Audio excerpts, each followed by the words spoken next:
एकदम फ्रीजसारखे पाणी पाहिजे असेल तर ह्या 2 गोष्टी माठाला नक्की लावा।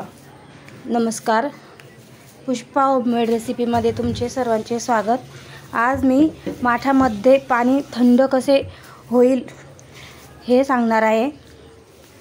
मी माठामध्ये पाणी थंड होण्यासाठी माठ सर्वात आधी धुवून घेतलेला आहे। त्यानंतर लिंबू आणि मीठ हे मी माठाला घासून घेणार आहे। वरतून पूर्णपणे माठाला मिठाने घासून घ्यायचं आणि लिंबूने घासून घ्यायचं। यामुळे माठातले पाणी एकदम फ्रीजसारखे कायमस्वरूपी राहील।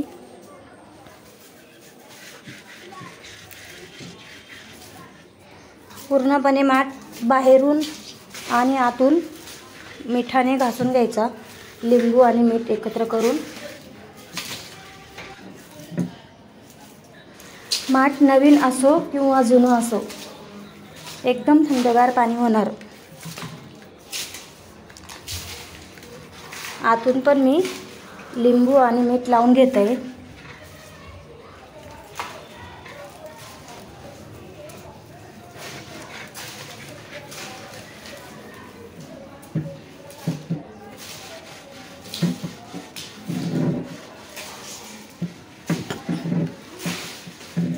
व्यवस्थित असं माठ घासून घ्यायचं।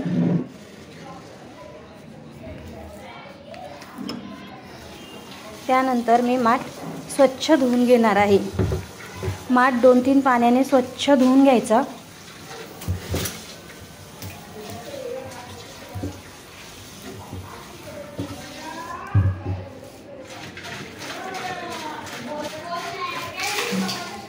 जेवढं पण काळं पाणी असेल, माठाची काळी घाण असेल, ती पूर्णपणे निघून जाते।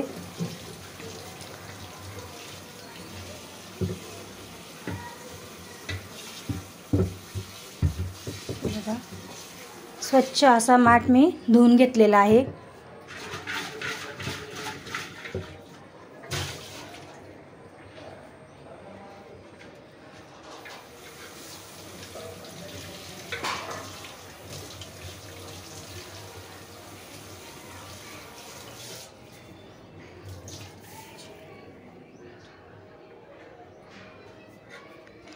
आतून पण बघू शकता, एकदम छान असा निघालेला आहे।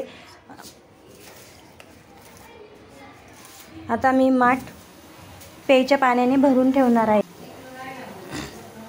तुम्हाला व्हिडिओ कसा वाटला? व्हिडिओ आवडल्यास व्हिडिओला लाईक करा, सबस्क्राईब करा, शेअर करा, छान असे कमेंट्स करा आणि पाणी थंड होण्यासाठी हा उपाय नक्की करा। धन्यवाद।